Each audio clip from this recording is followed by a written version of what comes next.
신약성경 374쪽 야고보서 4장 13절. 들으라, 너희 중에 말하기를 오늘이나 내일이나 우리가 어떤 도시에 가서 거기서 1년을 머물며 장사하여 이익을 보리라 하는 자들아, 내일 일을 너희가 알지 못하는도다. 너희 생명이 무엇이냐? 너희는 잠깐 보이다가 없어지는 안개니라. 너희가 도리어 말하기를 주의 뜻이면 우리가 살기도 하고 이것이나 저것을 하리라 할 것이거늘, 이제도 너희가 허탄한 자랑을 하니 그러한 자랑은 다 악한 것이라. 그러므로 사람이 선을 행할 줄 알고도 행하지 아니하면 죄니라. 아멘. 우리는 지금 소요리 문답 14문 하고 있습니다. 죄가 무엇입니까? 그래서 죄는요, 하라고 한 것을 하지 않는 것, 부족한 거죠.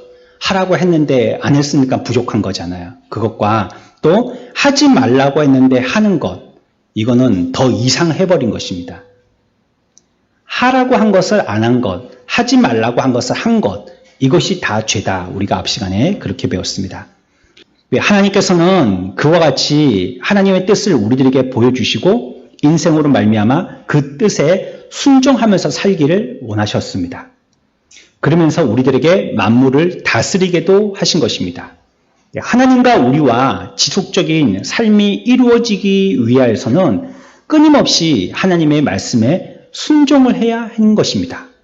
그래야지만 하나님과 계속적으로 같이 살 수가 있었어요. 어떻게 해요? 하지 말라는 것 안 하고, 하라는 것 하고 하면 끊임없이 주님과 계속 살 수가 있었던 것입니다. 그것이 영생이죠. 영원한 생명이 있다 하였습니다. 우리 지난번에 한번 배웠던 것들 다시 한번 우리 점검해 볼까요? 영생이라는 것이 무엇이라고 우리가 말씀할 수 있다 했죠? 하나님과 함께 하는 것, 그것이 영생이라고 했죠. 우리가 아무리 오래 산다고 할지라도 하나님과 함께 하지 아니하면 그것은 영생이 아닙니다. 그리고 영생이 될 수 없습니다. 지옥에는 하나님이 함께 하시지 않습니다. 그래서 지옥에서도 살지요. 얼마나 삽니까? 영원히 삽니다. 그렇죠? 천국에서도 영원히 삽니다. 하지만 천국에서의 삶은 영생이라고 부릅니다. 왜죠? 하나님과 함께하는 삶이기 때문에. 그러나 지옥에서의 삶은 영원히 사나 그것을 영생이라고 하지 않습니다. 왜죠? 하나님이 함께 하시지 않기 때문입니다. 하나님은 이처럼 이 땅에서 우리가 하나님과 함께 하면서 영생하기를 원하셨습니다. 그 뜻에 순종하여서 같이 살기를 원하셨던 것입니다. 그래서 하나님은 우리들에게 하나님의 뜻이 무엇인지를 알려 보여주셨습니다. 이것이 나의 뜻이니 나의 이러한 뜻대로 너희를 순종하면서 살으라 라고 말씀하신 것입니다. 만약에 그것을 명령한 자가 불법한 자이든지 아니면 별 볼 일 없는 자라면 우리가 그것을 매우 피곤하게 생각할 것입니다. 그냥 회사에서 상관이 나를 미워가지고 별것도 아닌데 계속 쓸데없는 일을 시킨다면 말이에요. 또 내가 나가서 해야 될 일이 아니고 더 밑에 있는 사람들이 해야 될 일인데 나를 굳이 그 일을 시키고 끊임없이 나를 괴롭히고 내가 가만히 책상에 앉아서 뭔가 일하고 있는 그 꼴을 못 봐서 끊임없이 나를 부정으로 일을 시키려고 한다면 그거 얼마나 피곤하겠습니까? 그러나 우리 하나님은 그런 분이 아니시다. 그래서 우리가 계속해서 순종해도 된다고 말씀하고 계신 것입니다. 하지만 이 하라 한 것이 있죠. 하라 한 것. 하라 한 것이 있습니다. 동산에 있는 각종 나무의 열매는 다 먹어도 된다. 그건 먹으라 하셨습니다. 그거는 우리가 먹으면 되는 것입니다. 그런데 하라 한 이 하나님의 뜻에 대해서 우리가 만약에 어겼을 때예요. 하라 한 것을 하지 않았을 때를 얘기합니다. 그럴 때에는 그것이 금방 드러나지가 않습니다. 내가 하라고 말씀을 들었음에도 불구하고 하지 않은 것은 죄로 금방 드러나지가 않아요.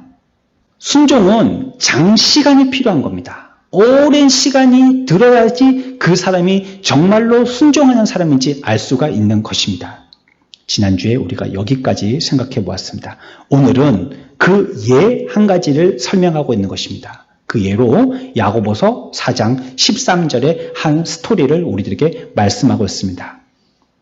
어떤 친구 둘 셋이 모였습니다. 그들이 모여서 계획합니다. 어떤 계획을 합니까? 우리가 어떤 도시에 가서 거기서 얼마나 머물러요? 1년 정도 머물면서 뭘 해요? 장사하면서 뭘 하자고요? 이익을 내자 하는 겁니다.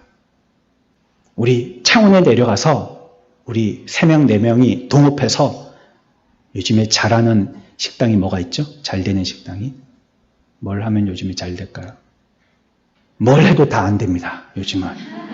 뭘 해도 다 어렵다고 합니다. 뭐 이게 잘 된다고 해서 해보면 벌써 앞차는 떠났고 우리는 뒷차 타고 가는 거라서 힘듭니다. 그래도 우리 한번 해보자. 우리는 자신 있다고 3명이 힘을 모아서 무언가를 업장을 한 개 열었습니다. 우리 여기서 1년만 보자. 가게 하시는 분들은 그런 말씀 하시더라고요. 가게에서 6개월 안에 이익이 떨어져야 된다고. 계속 손해가 되어지면 6개월 후에는 그냥 가게를 접어야 된다는 얘기, 참 안타까운 얘기를 들었습니다. 이 친구들은 뭔가 재력이 조금 있었나 봅니다. 그래서 1년을 생각합니다. 우리 한번 1년은 해보자 하고 창원 지역에 내려왔습니다. 그리고 여기서 우리가 떼돈을 벌자. 창원 사람들 돈 우리가 다 벌자. 이렇게 내려온 것입니다. 그런데 16절에서 성경은 우리들에게 뭐라고 말씀하시냐면 너희가 허탄한 자랑을 하니라고 얘기하고 있습니다. 너희가 허탄한 자랑을 한다는 것입니다. 허탄한 자랑이라는 것은 이룰 수 없는 일인데 이룰 수 있다라고 생각하고 하는 자랑입니다. 안 되는 건데 된다라고 생각하면서 하는 자랑입니다. 금방 이 세 친구들은 창원에 와서 어쩌려고 했어요? 창원 사람들 돈을 다 끌어모으려고 했습니까? 큰 이익을 보려고 했습니다. 많은 돈을 갖다가 움켜쥐려고 했습니다. 여기에 대해서 이것은 허탄한 자랑을 한다. 이렇게 얘기하고 있습니다. 뒤에 가서는 뭐라고 얘기하고 있냐면 16절 끝에 그러한 자랑은 다 어떤 거라고요? 악한 것이다. 라고 얘기하고 있습니다. 악한 생각, 악한 계획들을 꾸미고 있다고 오늘 우리가 읽었던 말씀에서는 책망하고 있는 것입니다. 여러분들 생각해 보시죠. 우리가 13절만 읽었을 때 이 친구들이 하는 이 말이 어디가 잘못된 걸까요?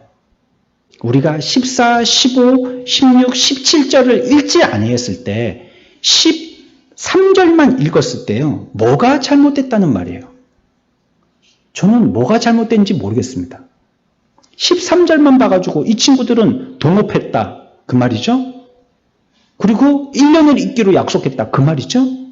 그리고 이익을 보자. 동업해서 장사하는데 손해보자고 장사하는 사람이 어디 있겠습니까? 이익 보자 얘기했습니다. 이거 사회법에 저촉되지도 않고 하나님의 법에 크게 어긋나지도 않습니다. 그럼에도 불구하고 성경은 여기에 대해서 16절에 단호하게 다 어떤 거라고요? 악한 것이다 라고 말하고 있습니다. 과연 그게 뭐가 악하다는 말입니까? 그들의 생각이 뭐가 악하다는 말입니까? 당연한 생각이고 당연한 행동들이고 당연하게 그렇게 결과를 갖다가 기대하는 것인데 그게 뭐가 악하다는 것입니까? 하나님께서는 우리들에게 예지를 주셨어요. 미리 알게 하는 지혜를 주셨어요. 그래서 앞으로는 이렇게 될 것이다 하는 짐작을 가지고 살도록 만드신 것입니다. 여러분들도 어떤 일들을 사업에 투자할 때 그렇죠? 이 일이 잘 될 것인가? 이 장사가 잘 될 것인가 생각해 보지 않겠습니까? 만약에 그것이 해도 소용없는 일이라면 그 일을 왜 하겠어요? 하나님은 우리들을 그렇게 살도록 만드신 것입니다. 짐작하고 그렇게 큰 이익을 남기도록 한번 해보는 것입니다. 그것을 죄라고는 할 수 없습니다. 문제는 어디에 있냐면 15절에 너희가 도리어 말하기를 주님 뜻이면 우리가 살기도 하고 이것이나 저것을 하리라 할 것이거늘. 여기 있습니다. 주님 뜻이면 살기도 하고 이 일 저 일도 하리라 해야 할 것인데, 주님 뜻이면 살기도 하고 이 일도 저 일도 하겠다고 말은 하지만 주님 뜻대로 순종하지 않고 주님의 뜻에서 떠난 계획을 세우고 그렇게 살더라는 것입니다. 일은 그런 식으로 시작하였는데 이것이 주님 뜻이라면 이라고 말은 하지만 사실은 그렇게 살지 않더라는 것입니다. 말처럼 살지 않더라는 것입니다. 이 일을 우리가 시작할 때에 이렇게 세 친구가 모여서 1년이라는 계약 기간을 통하여서 이익을 내리라. 그러나 이것이 주님의 뜻이라면 우리가 그 일을 해보겠다. 이렇게 말로는 하지만 사실 그렇게 삶을 살지 않더라는 것입니다. 순종하지 않고 떠나서 계획을 세우는 것입니다. 하나님의 뜻과는 전혀 상관없이 계획을 세우는 것입니다. 주님 뜻이 아니면 내일도 장담 못하는 사람들이 1년이라는 동안의 계획을 하면서 무슨 일을 할 수 있겠느냐를 우리들에게 얘기하고 있는 것입니다. 내일이 뭡니까? 1시간 앞도 우리가 장담하지 못하지 않습니까? 1시간이 뭡니까? 1분 후도 우리가 장담하지 못하는 인생들 아닙니까? 얼마나 나약한, 얼마나 힘없는 존재들이 저와 여러분들입니까? 그럼에도 불구하고 1년 후에 1년 동안 이것이 주님의 뜻이라면 하면서 하나님의 뜻과는 상관없는 자기의 계획을 가지고 그 일을 시행하더라는 것입니다. 저는 목회자 후보생 가운데 그런 후보생을 보았습니다. 내가 이 교회 큰 교회 가고 저 교회 큰 교회 가고 이 목사님에게 가서 배우고 저 목사님에게 가서 배우고 이렇게 잘 준비되어지면 하나님께서 나에게 큰 일꾼으로 쓰실 거다라는 계획을 가지고 목회를 하고 있는 목회자 후보생이었습니다. 저는 마음에 의문이 들었습니다.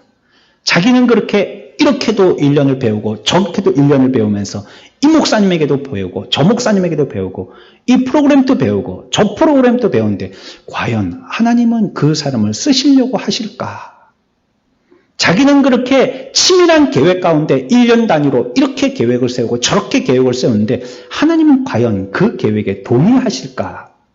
자기는 그래 보겠다고 이 교회에서 얼마 못 있고 또 도를 지나서 저기 경상도에서 전라도, 전라도에서 강원도, 강원도에서 서울로, 서울에서 또 부산으로 이렇게 왔다 갔다 계획을 세워서 많이 준비를 한다고 하는데 하나님은 그 계획에 대해서 과연 허락하신 것일까?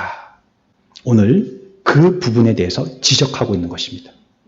하나님을 주님으로, 예수 그리스도를 주님으로 인정하면 모든 생활에서도 그의 주권을 인정하는 것이고 그렇다면 그의 모든 삶에서도 순종의 삶을 살아야 되는 것이 큰 대원칙입니다. 하나님의 뜻이 어디 있는지를 알고 하나님의 뜻에 맞추어 살아나가는 것입니다. 우리가 그분을 주님으로 영접했기 때문입니다. 저와 여러분들은 그분이 우리의 주인이시라고 고백했기 때문입니다. 그렇기 때문에 그분이 우리들에게 일러주시는 대로 그 뜻이 무엇인지를 듣기 위해서 귀 기울이고 찾아서 확인하고 그 길을 가야 하는 것입니다. 그러나 13절에 이 친구들은 온통 자기들의 계획뿐이라는 것입니다. 자기들의 생각뿐이라는 것입니다. 자기들이 준비한 것입니다. 자기들이 약속한 시간이었습니다. 자기들의 결과의 목적들이었습니다. 그래서 순종하려면 우리 세 친구의 뜻이 어떤지를 아는 것이 중요한 것이 아니라 순종을 하려면 주님의 뜻이 어떤지를 아는 것이 필요합니다. 순종한다고 하면서 자기의 뜻만을 세우고 하나님이 어떤 뜻을 갖고 계신지에 대해서 전혀 모른다면 그 사람은 죄송하지만 순종할 수 없습니다. 뭔지 알아야 순종하죠. 우리나라에 만약에 신호 위반했다, 차선 위반했다. 그러면 그 결과가 어떻다는 것 우리가 알아야죠. 뭐가 죄고 죄를 지으면 어떻게 되고 그걸 알아야죠. 근데 그걸 하나도 모르는 사람이 있습니다. 그리고는 나는 운전 잘한다라고 얘기하는 사람이 있습니다. 과연 그 사람이 운전 잘하는 것일까요? 차선도 아무 차선이나 달리고, 또 속도도 자기 마음대로 달리고, 또 신호도 자기 마음대로 해석하고 한다면 그것은 운전 잘하는 것이 아닙니다. 하나님의 뜻을 알려면, 그 뜻대로 순종하여서 살려면 하나님의 뜻을 알아야 합니다. 그 뜻을 알아야지만 그 뜻대로 순종할 수 있는 것입니다. 그래서 우리들은 하나님이 우리 인생에 대한 그 생각이 어떤 것인지 어려운 말로 경륜이라고 합니다. 하나님이 우리에 대한 어떤 계획과 생각, 경륜, 그것이 무엇인지를 파악하는 것이 중요합니다. 요즘의 학생들은 학교에서 그림을 그리는지 모르겠습니다. 미술 시간에 그리기 하는지 모르겠어요. 저는 학교에서 그리기를 했었는데 그때 기억해보면 반드시 왜 그렇게 해라 했는지 모르겠는데 밑그림을 먼저 그리게 했어요. 밑그림. 밑그림은 처음부터 색칠을 칠해서 그리는 것이 아니고요. 형태부터 갖추는 그림을 그리는데 꼭 그걸 노란색으로 칠하라 하더라고요. 난 노란색이 싫은데.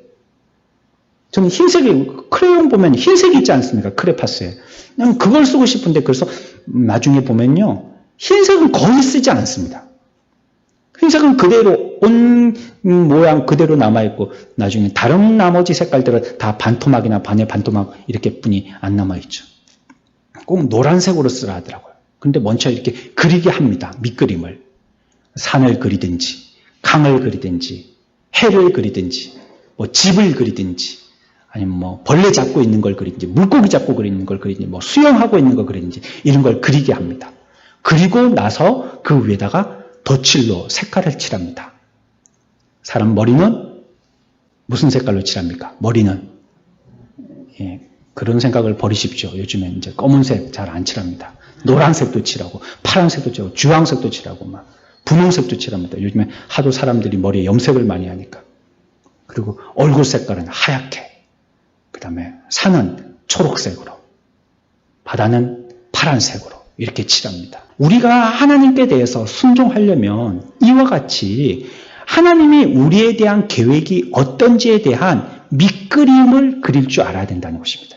그것이 무엇인지 알아야 되는 것입니다. 그래야지만 여러분들은 그 그림에 알맞은 색깔을 맞추어서 칠할 수가 있는 것입니다. 무조건 여러분들은 빨간색으로만 칠할 수 없어요. 나는 빨간색이 좋아. 나는 파란색이 좋아. 나는 검정색이 좋아 하면서 무조건 색을 칠할 수 없어요.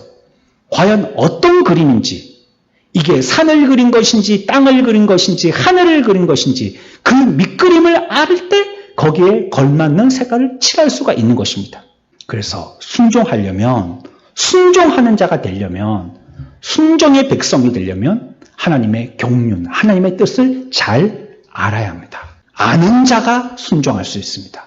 세상을 지으신 하나님의 뜻, 무엇 때문에 하나님께서 세상을 지으셨는지, 왜 사람을 내셨는지 이것을 알지 못하고 주님의 주권을 얘기할 수 없는 것이에요.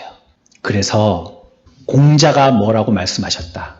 맹자가 뭐라고 말씀하셨다. 부처님이 뭐라고 말씀하셨다. 또 뭐 마호메시 뭐라고 말씀하셨다.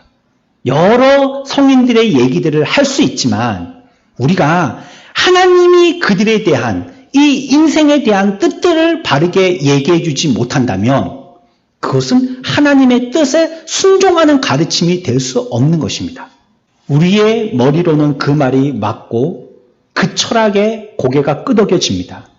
그러나 그것이 하나님의 뜻을 알고 한 말이면 모르겠는데 그렇지 않은 말이라면 그 말은 우리들에게 별 소용이 없는 말입니다. 우리가 예수님을 주님이라고 부른다면 주님의 주자는 무슨 주자입니까? 어떤 분들은 술을 좋아하셔서 그게 술주자라고 그러는데 아닙니다. 그게 술주자가 아니고요. 주인주자입니다. 우리의 주님이시라는 것입니다. 우리가 만약에 예수님을 그와 같이 주님이라고 부른다면 반드시 하나님의 말씀, 하나님의 뜻 이것을 존중하고 그 말씀에 귀 담아 기울여야 합니다. 기도할 때도 우리가 이런 실수를 하기 쉽습니다. 기도를 오래 하고 많이는 하는데 하나님의 뜻대로 기도하지는 않습니다. 왜요? 하나님의 뜻을 당최 배워보지를 않았기 때문입니다. 하나님의 뜻이 어디 있는지 기울여 찾아보지 않았기 때문입니다. 하나님의 말씀의 액면인 성경을 읽지 않았기 때문입니다. 그의 뜻을 이해해 보려고 말씀의 해석 시간, 설교 시간에 많이 듣지 않았기 때문입니다. 그러니 그 사람은 기도할 때 그저 자기의 욕심만을 채우기 위해서 끊임없이 하나님 앞에 요청하는 메뉴판 기도를 하게 될 뿐입니다. 뭘 달라고요? 그거 주시라고요. 당장 지금 짬뽕을 시켰으니까 그거 내놓으시라고요. 이것을 기도라고 하고 있습니다. 하나님의 뜻을 알기 위해서는 하나님의 말씀에 귀 기울여야 합니다. 하나님이 지금 나에게 어떤 생각을 갖고 계신지, 어떤 밑그림을 그려놓고 계신지 알아야지만 우리는 그 뜻에 순종할 수 있고 그렇게 기도할 수 있을 때 바르게 하나님의 뜻을 찾아갈 수 있는 것입니다. 그래서 주님께 순종한다고 하면서 하나님께서 이 세상을 다스리는 일, 또 저와 여러분들 인류를 다스리는 일, 역사에 대해서 깜깜하다면 사람이 주님의 뜻을 정말 알고 있다고 말하기 어려운 것입니다. 그리고 결국 자기에 대한 하나님의 뜻이 무언가를 알아서 순종해야 하는데 이후에는 어떻게 돼서 순종하리라 하는 말을 하긴 하지만 자기는 어떻게 해야 할지 알지 못하는 것입니다. 어떻게든 내가 순종하겠다라고 말합니다. 어떻게 해서 내가 순종할게요 라고 얘기합니다. 하지만 과연 어떻게 해요? 알지 못하기 때문에 어떻게 해야 할지 모르는 것입니다. 뭘 해야 할지 모르는 것입니다. 과거에 우리나라가 지금 이렇게 되리라고 생각해 보지 못했습니다. 우리 지금 2020년 연초부터 지금 10월달 이제 중반 월말로 가고 있고 이제 올해도 몇 달 남지 않았는데 코로나로 이와 같은 일이 발생되리라고는 생각하지도 못했습니다. 이와 같이 우리가 평소에 당연하게 생각하던 이 예배를 못 드리게 되리라고 또 많은 사람들로 통하여서 우리가 아무 잘못도 하지 않았는데도 불구하고 손가락질 당할 것이라고 마치 교회가 병원균을 만든 균의 온상인 것처럼 보여지리라고 생각해 보지는 못했습니다. 그저 우리는 여기서 어떻게 선행을 베풀 것인가, 지역에 기여할 것인가, 하나님께 바로 예배 드릴 것인가, 그냥 그것을 당연하고 해야 될 일들로 생각해 왔었습니다. 하지만 전혀 우리들은 예상하지 못한 일이 도래하게 된 것입니다. 어쩜 우리가 하나님의 뜻을 아는데 게을렀던 것입니다. 하나님이 우리 교회에 대해서 한국교회에서 어떤 뜻을 갖고 계신지 우리들은 게을렀던 것입니다. 찾아보지 아니했던 것이에요. 찾아보려고 하기를 꺼려했던 것입니다. 이렇게 하나님의 뜻을 찾아서 인도함을 받아서 나아가는 것이 순종하는 것이고 그렇게 사는 것이 우리 사람으로서의 마땅한 태도인 것입니다. 이렇게 꾸준하게 순종의 생활을 해나가는 것입니다. 하나님의 뜻이 어디에 있고 이 세상에서 나에게 대한 하나님의 계획은 무엇이고 이것을 알고 우리들도 여기에 순종하면서 기쁘게 살아나가는 것입니다. 계속 지속적으로 그 뜻을 알려주시고 해라, 하지 마라 하신 주의 뜻에 순종하면서 이것이 하나님의 뜻이구나. 귀 기울여 음성을 들어봤더니 하지 말라는 것이 하나님의 뜻이구나. 밝혀가면서 계속 주님과 함께 살아가는 것이 하나님의 뜻인 것입니다. 그러기를 주님은 원하셨던 것입니다. 그런데 여기 이 사람은 자기가 다 이 생활을 꾸려 나가겠다고 하기 때문에 내가 모든 것을 계획하고 우리가 그 도시에 가고 우리가 그 1년을 지내고 우리가 그 이익을 볼 것이라고 자기들끼리 자기의 생활을 꾸려나가겠다라고 하기 때문에 그들의 자랑을 허탄한 자랑이다라고 얘기하고 있는 것입니다. 저 여러분들 혹시 저 여러분들이 허탄한 자랑에 빠져 있는 자들이 아닙니까? 내가 다음 달에는 뭘 하겠다. 1년 후에는 뭘 하겠다. 앞으로 나는 공부를 해서 어떤 사람이 되겠다. 나는 우리 가정을 어떻게 꾸려보겠다. 오늘 또 밥 먹는데 우리 아이가 나는 아들 3명 낳을래요. 나는 딸 2에 아들 하나 낳을래요. 이렇게 얘기하는데 다 필요 없다. 아빠는 딸만 좋아한다. 저는 우리 집에 아들이 3명이라서 며느리 3명을 기대하고 있습니다. 기도해 주십시오. 우리가 만약에 이런 계획을 갖고 있다면 이거 허탄한 계획 아니겠어요? 하나님의 뜻이 어디 있는지 여쭙지 않았기 때문이죠. 하나님은 여기에 대해서 뭐라고 생각하시는지 귀 기울여 듣지 않았기 때문이죠. 말씀에서 찾아보려고 애쓰지 않았기 때문입니다. 여러분들, 이스라엘 민족들이 광야에서 움직일 때, 자기들이 가고 싶은 때, 환한 낮에, 시원한 아니면 새벽에, 아니면 자기들이 걷기 좋은 컨디션일 때 움직이지 않았습니다. 그들은 자다가도 새벽 1시, 새벽 2시가 되어졌는데 갑자기 불기둥이 이동을 하면 자고 있던 텐트를 싸질머지고 또 출발했습니다. 이 새벽에 이 시원한 곳에서 오랫동안 이제 머물러 보리라 생각을 하지만 하나님의 뜻은 다른 데 있으셨어요. 출발시키시면 출발했었어야 됩니다. 여기서 이제는 좀 출발하지 않고 쉬고 싶지만 출발시키시면 출발할 수밖에 없는 것입니다. 그러나 앞에서 말씀드린 것처럼 순종을 어기는 것은요, 불순종한 것은 그렇게 금방 드러나지가 않습니다. 여러분들이 혹시 하나님의 뜻에 어긋난 여러분들 나름대로의 허탄한 계획을 세워서 그 일을 진행했다 할지라도 그것이 금방 당신들은 허탄한 잘못된 계획을 지금 실행하고 있으니까 하나님께서 벌을 내리신다면서 하늘에서 당장 불벼락이 떨어지지는 않는다는 것입니다. 시간이 걸립니다. 시간이 걸려요. 순종은 원대한 마음으로 꾸준히 해야 되는 것입니다. 한 번은 누구든지 할 수 있습니다. 이 악물고 욕해가면서라도 한 번은 할 수 있습니다. 그러나 그것이 2번이 되고 그것이 5번이 되고 10번, 100번 끊임없이 하는 것은요, 아무나 할 수 있는 것이 아닙니다. 전 생애를 통하여서 그 사람이 순종의 사람인지 보게 되는 것입니다. 우리가 하나님 앞에 순종의 사람으로 인정받기 위해서는 하나님의 뜻을 잘 알고 여러분들의 일생을 통하여서 끊임없이 순종의 삶을 살아야 하는 것입니다. 무슨 순종의 삶? 하라는 것을 하고 하지 말라는 것은 안 하는 것입니다. 이렇게 꾸준하게 생각의 깊이가 깊어지면서 하나님의 뜻을 잘 분별해서 계속적으로 배워서 하나님께 꾸준히 순종해야 하는 일이 에덴 동산에서부터 있었던 것입니다. 언제까지 순종하라고요? 아니, 계속 순종하라는 것입니다. 먹어라 먹지 말라 그것 가지고 계속 순종해 나가라는 것입니다. 사람이 세상에 지음받았으면 반드시 하나님께 꾸준히 순종해야 되는 존재가 된 것입니다. 이미 그것을 에덴 동산에서 우리들에게 일러주셨기 때문입니다. 우리 같이 한번 해봅시다. 꾸준한 순종, 꾸준한 순종. 하나님의 말씀에 대적하지 마십시오. 불순종하지 마십시오. 한 번의 불순종이 그 인생에 얼마나 악영향을 미쳤는지 우리는 에덴 동산의 사건을 통해서 잘 알고 있습니다. 그러나 하지 말라고 한 것을 하면 이거는요, 금방 들통납니다. 하라는 것을 안 한 것은 잘 드러나지 않지만 하지 말라고 한 것은 하면 잘 드러납니다. 어째 엄마는 그렇게 내가 하지 말라고 한 그거 장독 만진다든지 뭐 유리 만진다든지 귀한 거 만지고 깨트린 걸 그렇게 금방 찾아내시는지 말이에요. 금방 드러나게 되는 것입니다. 요한 1서 3장 4절에서는 죄를 짓는 자마다 불법을 행하나니 죄는 불법이라 말씀하셨습니다. 하지 말라고 분명하게 하나님께서 명령하셨는데 그것은 사람이 마땅히 지킬 것이고 에덴 동산에서도 넉넉히 지킬 만한 것이었습니다. 우리가 그것을 행할 수 있었던 것이에요. 안 할 수 있었던 것입니다. 하지 말라고 했으니까 안 할 수 있었던 것이죠.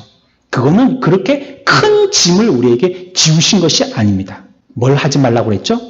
에덴 동산에서 아담과 하와에게 뭘 하지 말라고 그랬죠? 선악을 알게 하는 나무의 실과를 먹지 말라 했어. 그거 하지 말랬습니다. 그거 안 먹어도 살 수 있습니다. 선악을 알게 하는 과실 그거 안 먹어도 살 수 있습니다. 왜요? 하라는 것 하면 되거든요. 뭘 하라 했죠? 뭘 하라 했습니까? 동산에 있는 각종 실과의 열매들을 다 먹으라 했습니다. 그거 먹으면 하지 말라는 거 안 할 수 있습니다. 어떤 분이 내게 이런 명령을 하시는지 잘 알았다면 선악을 알게 하는 나무를 먹지 말라 하셨으니까 안 먹는 일은 아주 할 수 있는 일입니다. 할 만한 일이라는 것입니다. 할 만한 일이었지만 아담과 하와는 그것을 어겼습니다. 그래서 에덴 동산의 죄는 불법의 대표적인 예입니다. 법을 범한, 하나님의 법을 깨트린 대표적인 예가 바로 에덴 동산의 예인 것입니다. 오늘 우리 배웠던 거 정리하고 마치겠습니다. 다음 주에 또 한번 14문에 대해서, 아마 14문은 한 2-3시간 더 해야 될 것 같습니다. 내용들이 조금 더 깊어서요. 일단 오늘 배운 내용만 정리해 보겠습니다.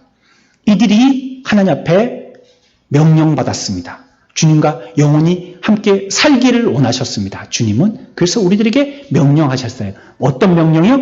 하지 말라, 또 하라 명령하셨습니다. 그렇게 같이 지내기를 원하셨던 것입니다. 그러나 아담과 하와는 그것을 깨뜨려 버렸습니다. 아담도 하와도 하나님의 분명한 뜻에 대해서 잘 알고 짐작하고 계획해야 될 텐데 그렇지 못했던 것입니다. 하나님의 원대하신 뜻이 어디에 있는지, 하나님은 어떤 계획을 갖고 계신지 하와의 대사를 들어보아도 하와는 어중짱게 알고 있었습니다. 아담도 어중짱게 대답하고 있습니다. 정확하게 몰랐던 것입니다. 그랬더니 그들의 삶은 풍비박산이 났습니다. 불순종의 삶, 하나님을 대적하는 삶이 되고 말았다는 것입니다. 죄란 하나님을 미워하고 하나님께 원수 삼는 것보다도 말씀에 불순종하는 것이 죄다고 얘기하고 있는 것입니다. 그 뜻을 알지 못하고 그 3명의 친구들끼리 1년을 지나면서 우리가 여기서 이익을 보리라 한 그 생각이 죄라는 것입니다. 이 시대를 살고 있는 저와 여러분들이 하나님 앞에서 순종함으로써 하나님이 우리들에게 베풀어 주신 이 땅에서의 에덴의 삶에 복된 영원한 삶들이 되어지시기를 축원합니다.